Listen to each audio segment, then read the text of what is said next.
And welcome back to the Cover 3 podcast here on CBS Sports. That's Tom Fornelli. That's Danny Kanell. I'm Chip Patterson coming to you live at youtube.com/cover3 and everywhere you get your podcasts on demand. Thanks for hanging out. Smash that subscribe, smash that like, and come and join us in the chat, a.k.a. the Cover 3 tailgate, where Pitt is in. Let's go. Hail to Pitt. Huge for the ACC. Oh, on a rankings release Tuesday where the ACC was told to get out the paint. The ACC thought it was in this like, oh, nice. We're like a little bit higher than the Big 12, but not quite to. We got two teams in last year. I mean, we got a lot to get to here as we react. I mean, the group of six. I don't.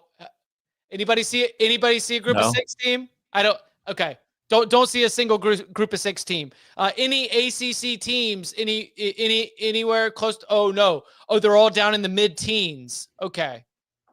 Now the Big 12 has a little bit of representation, but we got to imagine that's going to cannibalize itself. Good grave. We really might have ourselves a little Big 10 SEC invitational. That's what it's always going to be anyway. Jeez. Oh man. Yeah, I actually listen, credit all y'all tinfoil hatters. Credit to y'all. If they went into tonight's meeting saying, let's give them something to talk about. Let's give them something to talk about. All right, Bonnie Raitt, calm down. Yeah. I mean, we got a lot to chew on. What do you think, Tom? I'm just happy I didn't have Miami in my top 12 on the show earlier today. I'm not. For me, honestly, like the top 12, me and Danny both kind of nailed, except for the 7, 8, 9, where we had Oregon ahead of BYU and Texas Tech. But I even mentioned on the show earlier today, I did wonder if they would put Oregon behind both of them, and they ended up. Yeah, doing it. they did. Really, they are, like, you look at the way they're doing things, they are clearly at this point anyway still taking losses into account. Like BYU's undefeated, so they're going to rank them ahead of other teams that might have better strengths of schedule or strengths of record or whatever you want, but they're looking at them and they're saying, hey, they're 8-0, baby. So they're at number 7. Honestly, one of the more surprising things to me was I thought Iowa would be in the top 25. I did not think they would be at 20. So it's like, because they're not ranked at all in the AP poll. So for me to see them at 20 kind of caught me by surprise. But I mean, I don't know if there's really anything in this top 25 that I look at and I'm shocked by. Can I ask a really dumb question? Of course. Who has a nice, clean, crisp list that I can look at? Oh, CBSSports.com. Just posted. It's up there already? Yeah. Oh, perfect. Not under the playoff rankings, but there's a story that and it already has it up and published. Yeah. There we go. Yep. Way to go, Brad Crawford. There you go. Hey, there's a big team. Brad had 1,000 different permutations typed and ready to go. You just had to copy and paste the right one. Mm-hmm. Do you guys, so Tom and I had identical top 12s today, and they're very close to what they used. Do you know there was a little bit of plagiarism going on my end? Okay. I did not see Tom Fornelli's, but I did see the BCS rankings. Oh, and I basically, and I was going to tell you guys on the show today. I was going to tell you guys on the show, but I was like, yeah, let's see how this thing plays out, because the BCS has a lot more computers, a lot more analytics, kind of gets people out of the way. And I think these committee members are just looking at the information that's in front of them. Yes. And they're only going to come into play if it's a controversy or if there's like a team or two that they want to kind of finagle things a little bit, or there's a quarterback injury or somebody's out. I think other than that, they want to rely on these new metrics, strength of schedule, blah, blah, blah. And so they're almost identical to me and Tom's. I did not really know. I do know in the past that like the BCS, the one that when they redo those rankings, they are always very similar to what the college football. Hey, let's shout them out. I just looked it up. It's BCS Know-How on Twitter. Mm-hmm. They are reverse engineering the BCS rankings as they were with the polls and with the computers and everything else. And yeah, they've been very sharp. So I I appreciate your honesty, Danny, and I do think that was a better served for here conversation. Not on premium cable television, CBS Sports Network. But no, I think that's really funny to think, because what was my allegation? My allegation was that it's not conspiracy, it's laziness, or, it's like just taking the easy way out. Yeah. So the BCS know-how basically got it close to right, because that was your prediction on the show on CBS Sports Network. Yep. Yeah. To what Danny was saying, though, like we know people who have been to the mock selection committees, right? They invite you in and they let the media go through the process and show them how they do it. And, everybody gets to put in their own rankings. They'll pick like a season and a week from the past and have everybody go through it. Every person I know that has been there, I've asked them at any point when they're showing you that the stats that they use, have you asked why they use that stat? And nobody's ever said yes. It's just sheep being led where they want to be led to. That sounds more nefarious. I mean, a data company gets the contract, and now you're the data company that gets used. I'm not saying it's nefarious. I'm just saying that it's easy to predict where it's going to end up, because they just show you certain stats and you never know why they chose those stats. Like, why are we using this and not this? Nobody ever asks. For those who might not be aware, it is Ohio. So let's see. It is Ohio State, obviously, at number 1, Indiana at number 2, Texas A&M at number 3, followed by Alabama and Georgia. Then the 6 through 9 range that we discussed before, Ole Miss at 6, BYU at 7, Texas Tech at 8, Oregon down at 9. Notre Dame does check in at number 10. They would make the field if today was Selection Sunday. Texas and Oklahoma would not. Texas at 11, Oklahoma at 12. Utah checks in at 13, followed by the Virginia Cavaliers. And that's where we talked about that ACC run. Virginia, Louisville, Georgia Tech, Miami. 4 ACC teams in a 5-spot range. Vanderbilt checking in at number 16 behind them. Let's work in reverse order here. We thought that Tennessee would be ranked in the AP top 25. Given everything that we've seen here, no surprise that they are ranked. Okay. Is there a chance? I think I'm okay with it where they are. Yeah, at 25, I'm not going to cry. Yeah, and you've got teams like Iowa and Pitt, who I think deserve to be ranked ahead of them, that have better wins. So I'm okay with where they are. I think that was a good adjustment. Like, way to go, committee. Although if you use ESPN's FPI rating, their strength of record, Tennessee is 29th. Yeah, we still don't know what the mystery. I was on CBS Sports HQ. Obviously, I'm here talking with y'all. Did they say on the show what this record strength metric is? I did not listen. I was just watching. They're not going to tell you. But they're calling it record strength, so I'm guessing it's strength of record. Yeah, it's some version of it. But that's the thing. Everybody has a different version of it. Like, there's no defined version. It's like you use whatever you want to use. Like, if you look like strength of schedule rankings, if you look at FPIs, theirs are going to be different than Sagarin's, which are going to be different than mine, which are going to be different than whoever else's rating metric. So there's no correct one. It's whatever you're using. Do you, from Miami's, I know you had them in the top 12. They check in at number 18. I said if they were ahead of Notre Dame, that would be a huge, because most Miami fans felt like they were done. Are they too far? Yes. To make inroads? It feels like they're done, right? Yes. Yes. I mean, you could see mayhem, but they need a lot of help. I don't like their odds, but yeah, they'd have to win out and they would need help everywhere else. Yeah. Like, no, if there's a bunch of 3-loss SEC and Big Ten teams, and then they're 10-2, they might squeeze in. Because, I mean, look at who they're ahead of right now. They're ahead of USC, Iowa, Michigan, Missouri, Washington, Pitt, and Tennessee. Tennessee's got 3 losses already, but those other ones have 2 losses. Pitt has 1. And they're all kind of, so there's a chance. Is it making me rethink my expert pick for Miami against Syracuse, Danny? What Maybe. Quite possibly. Yeah, quite possibly. If you thought Miami was going to come out and be like, "Oh yeah, baby, all we got to do is get it done." If you think the season's over, and Yeah. and Fran Brown just switched up the How are the offensive mentals? staff.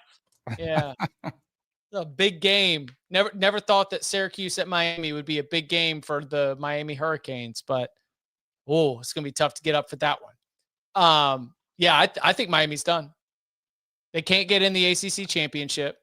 I mean, it was so interesting that I was thinking about Duke, obviously, after our conversations. Duke isn't even in a lot of the most likely ACC championship matchups.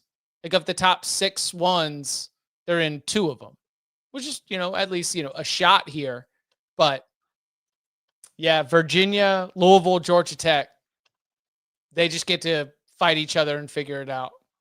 That's my expectation there. And the unfortunate piece, obviously, for Miami is having the losses to Georgia Tech. Excuse me, not Georgia Tech. Having the losses already to Louisville and to SMU. Is the Iowa a reverse engineering, or do you think Iowa's resume is worth being number 20? Because one loss is not of quality variety. One loss is to a extremely middle of the pack team. That would be Iowa State. But Iowa State was a very different team then. That was before Iowa State's entire defense got hurt. I think a committee looks at that, and I think that you've got one loss of the extreme quality variety. Like, hey, you played Indiana, about as well as Oregon did. Better. So you must be good. And then there is the looking at the Iowa State side of it. So are the wins there, or is this just a quality loss? Ranking? The wins are not there. But again, although the win against Minnesota is looking pretty good. Man. It's from if you just take away, and what isn't Minnesota 5-3? They are, but I mean, I wrote about Iowa today in Big Time. They're the 4 Big Ten teams they've beaten have 5 conference wins between them, and Minnesota has 4 of them. So their schedule has certainly, if you look at their wins, Minnesota is definitely their best win. It's not exactly the kind of win you're going to be banging the drum for saying we deserve to be in the playoff because of it. But I do think that the committee looks at both of those losses as good losses, Chip. I don't think they're looking at the Iowa State loss as this current Iowa State. I think that it's 2 resume losses, and they're 6-2 in the Big Ten. And also, it'll take care of itself. Iowa either beats Oregon this week and launches up, or they lose and they knock them out and they move on. Yeah, one thing about the committee is they say that they're wins against top 25 teams when they decide the rankings are always against the previous rankings. What an opportunity for the Oregon Ducks to be able to flip their record against the top 25, not really having a lot of those high-end wins already. The fact that Iowa is up there at number 20, and I was going to say close. Yeah. I mean, 16-13 at Iowa State on the road. Yeah. Tough. Because Oregon is clearly not getting credit for Penn State. So I can't say that Iowa's getting credit for Penn State. That has to be mostly a competitiveness against other teams. Anything else in the 20s, Tom, that stands out to you? No. Notre Dame ranked. We hit on Pitt getting in, right? I mean, we already talked about Pitt being ranked. I think that's big for the ACC, and I think it kind of gives Pitt an opportunity. I mean, everything is in front of them for Pitt because they got probably 3 of the toughest games left, and all of them are teams that are ranked ahead of them, so they could make some pretty good inroads if they do that. That team lost to West Virginia. That was a different West Virginia team. I don't know. I just heard somebody else say that, so I'll just go with it now. And it was a long time ago, and they didn't have Mason Heichel playing. Ooh, that's some good committee talk. That's there really you go. Committee talk. Come on, hail to Pitt. Let me get out my Pitt Panthers helmet. Honestly, my biggest takeaway from the bottom, the last 5 in the poll, and really the last 8, 9, 10, is the strength of schedule metric really isn't having much of an impact. They're more concerned what your record is right now. 2 losses is better than 3. And that's really just how they're looking at it. And I think, ironically, the biggest victim of the strength of schedule metric is the G5, because typically we would have seen at least one of them ranked, because one of them has to be ranked. It's the highest ranked G5 champion that gets the bid. So they'll rank one of them eventually. But as for right now, clearly the strength of schedule is like, no, you guys suck.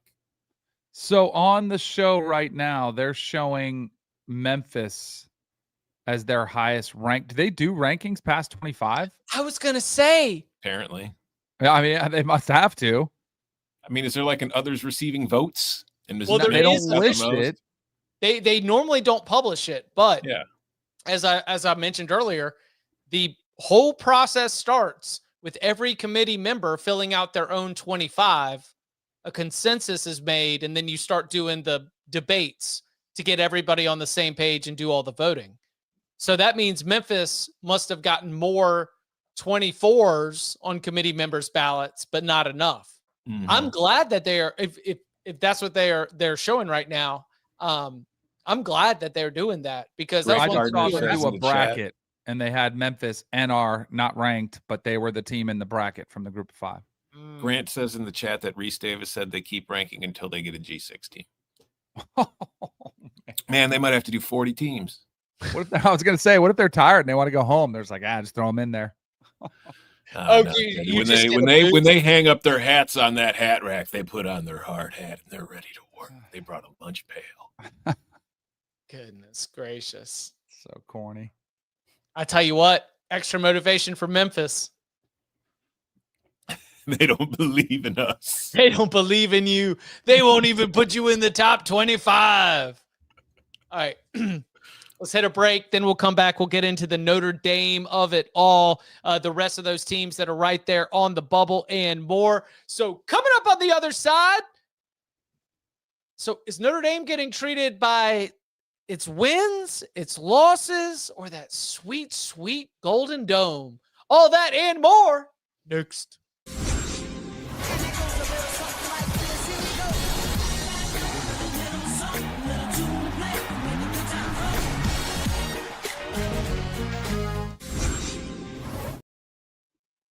Back here on the Cover 3 podcast. Yes, the Notre Dame Fighting Irish at 6-2 are currently at number 10 in the college football playoff rankings.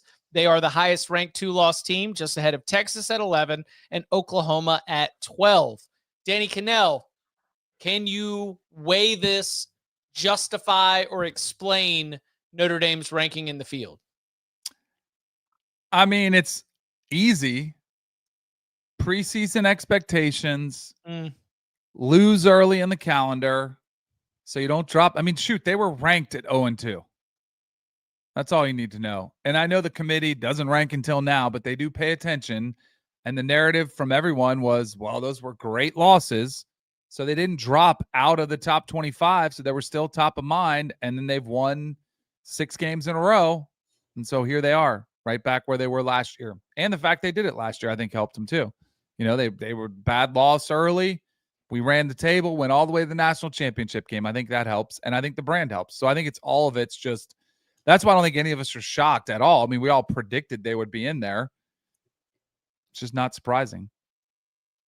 I think when you compare the resumes, it's hard to justify putting Notre Dame ahead of Texas if you value the wins, because Texas has wins over number 12 and number 16.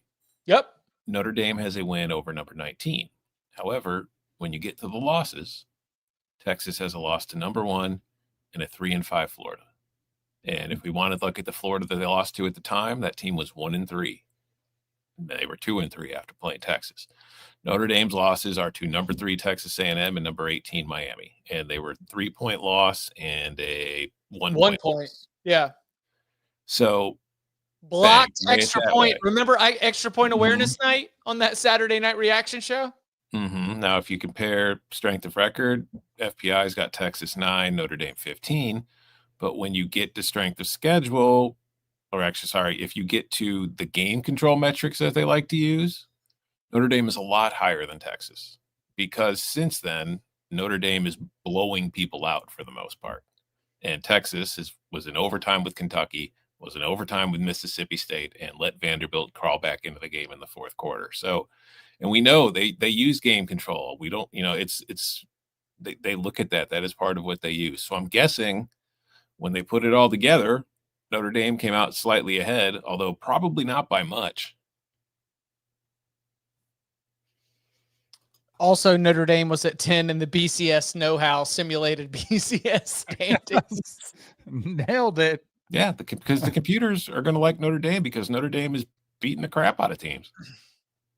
And they've had recent success. Like that's another part of the computer stuff that comes into play, which I don't like, especially in today's turnover, but it definitely benefits a lot of the brands. But Texas has won 4 straight and 7 of its last 8. It's not like they're coming off of recent losses. It's just I'm saying they bring up the previous year's success in those analytics. Texas has been to the Final Four the last 2 years. I know, but that shouldn't impact this year. Not in this, but at a power rating, yes. But and that's still part of the equation, yeah. Is Pitt being propped up for Notre Dame?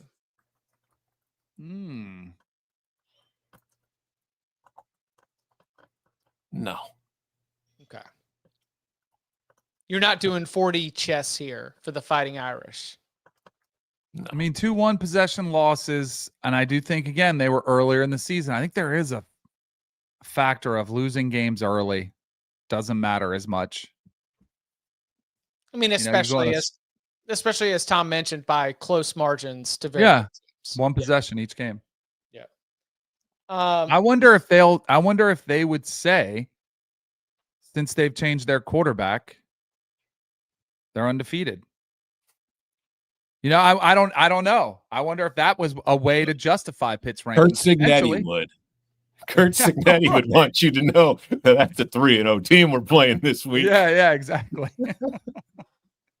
But I do wonder if that's something they've talked about, if they've discussed that. Hey, they're one of the hotter teams out there. So the Big 12 has BYU at 7, Texas Tech at 8, Utah at 13. Any chances at a 2-team Big 12? Yeah, they need BYU to win out and then for BYU to lose the Big 12 championship.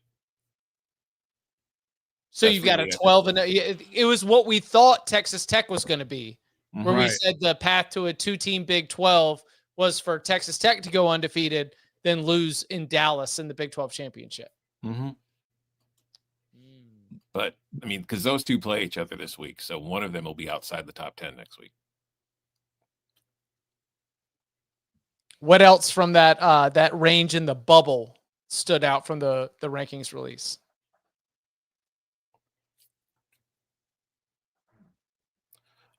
I thought Oregon would be 7th, but what kind of goes against like the preseason thoughts is Oregon being put behind BYU and Texas Tech, and I think that's the right move, honestly. Because if you look at Oregon so far, like their win against Penn State at the time, thought it was good. It broke Penn State, clearly. And it's since then they've lost at home to Indiana. They beat the crap out of Rutgers, but everybody's beating the crap out of Rutgers right now. And they kind of just didn't look great against Wisconsin. Like they have not been the same team that they were the first month of the season. Their metrics, their analytics, their regular stats, whatever ones you want to look at, they're not nearly as impressive. And right now their best win is Penn State or Northwestern. Like record-wise, it's Northwestern. Power rating-wise, it's still Penn State. And they can look at it too. I mean, those two teams are playing each other. One's going to get knocked. Oregon has Iowa, so they can move them up. Yeah, like if Oregon wins out, they're going to have wins over Iowa, USC, and Washington. They'll be 11-1. They'll be fine. Yeah, they'll get a home game in the playoffs. So they win a playoff game. What? So they would win a playoff game. I just have I don't mean maybe, but I don't think anybody's going into Autzen for a playoff game and winning. No road teams won, right?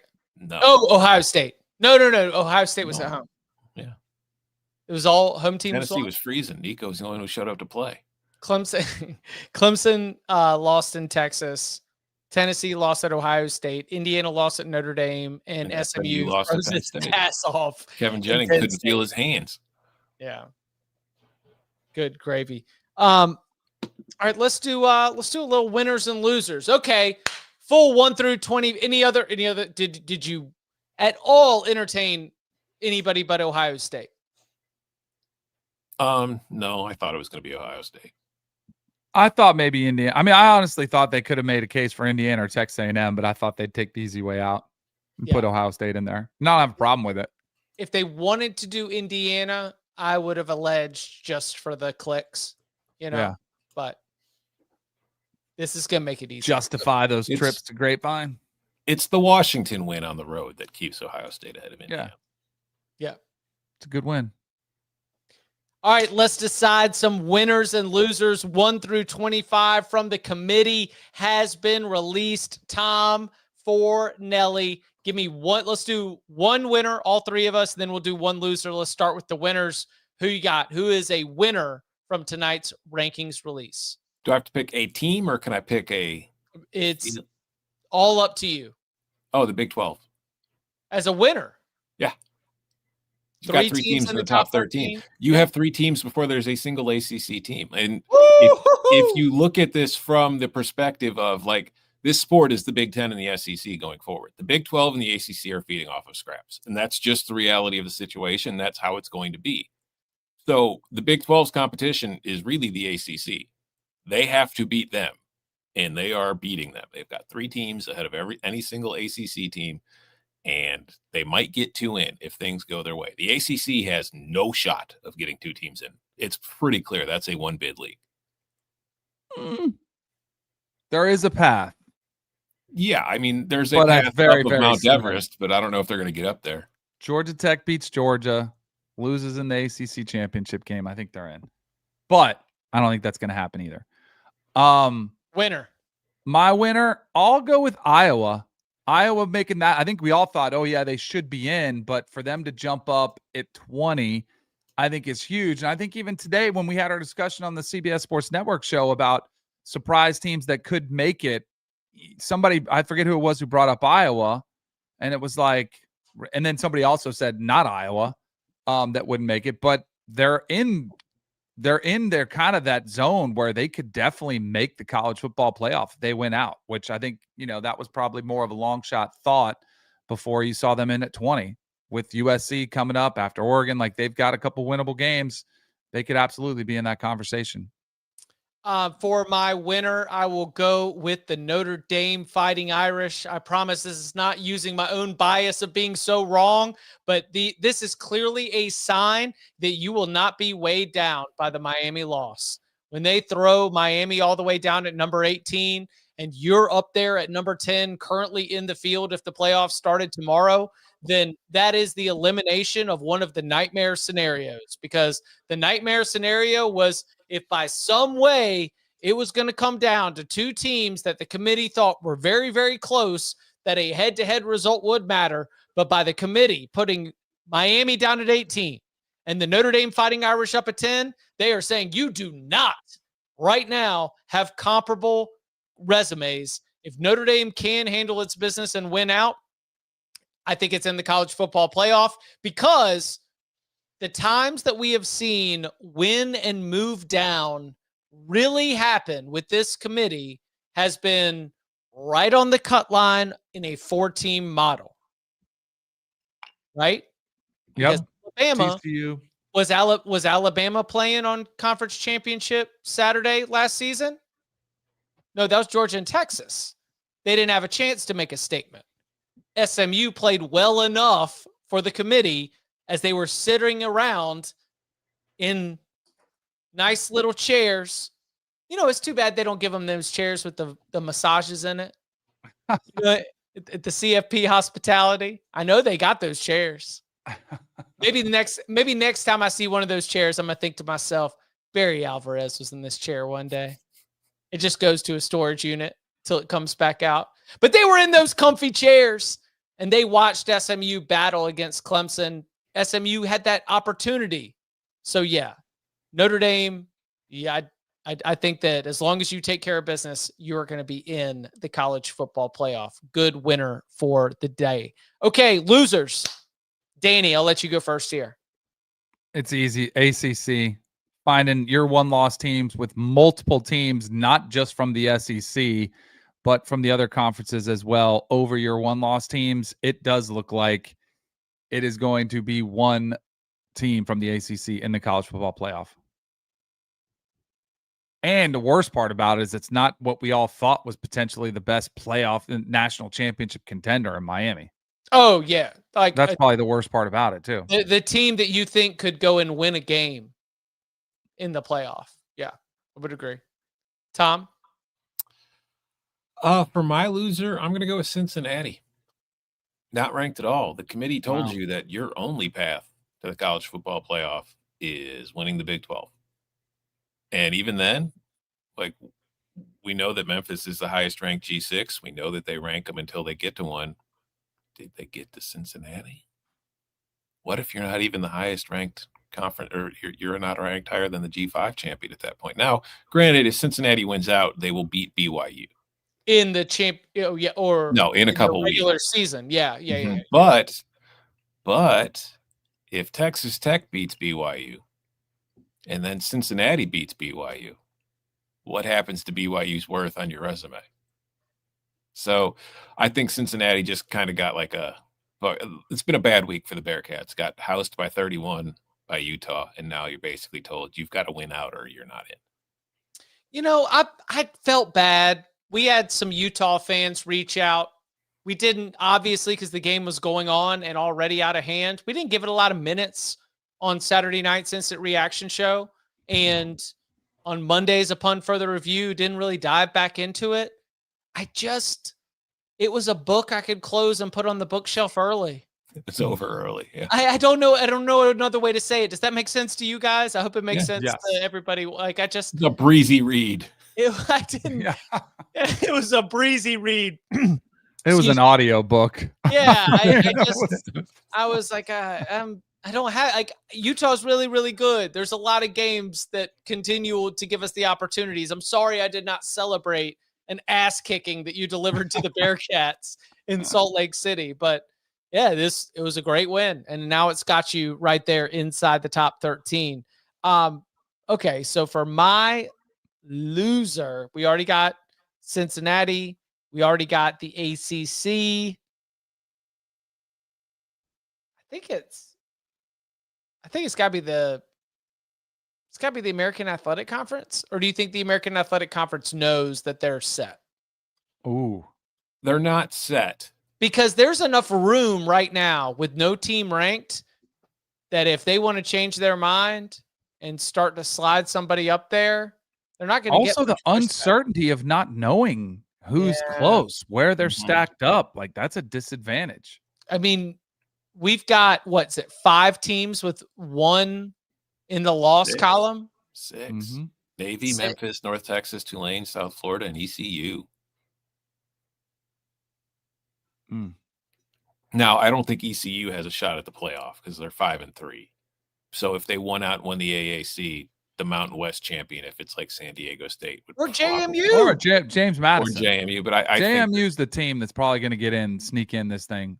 I think that there's a pretty heavy Sun Belt tax. You think so? Yeah. If they're really ranking strength of schedule, yeah. Okay. What about San Diego State? I think that if they win out, they've got a decent shot of getting the spot, depending on what happens in the American.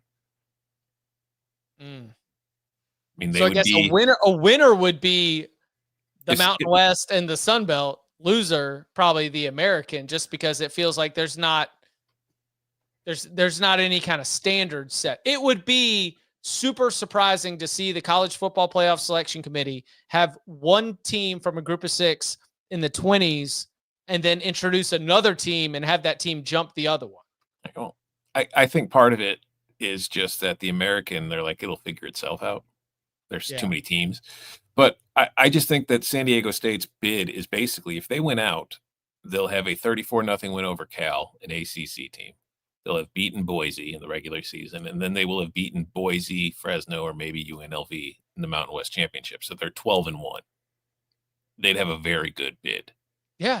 If against the American at that point, depending on who ends up winning it. So, yeah, you look at James Madison, like if they win out, what's their resume compared to the American or the Mountain West champ? Like, are you One looking loss. at that?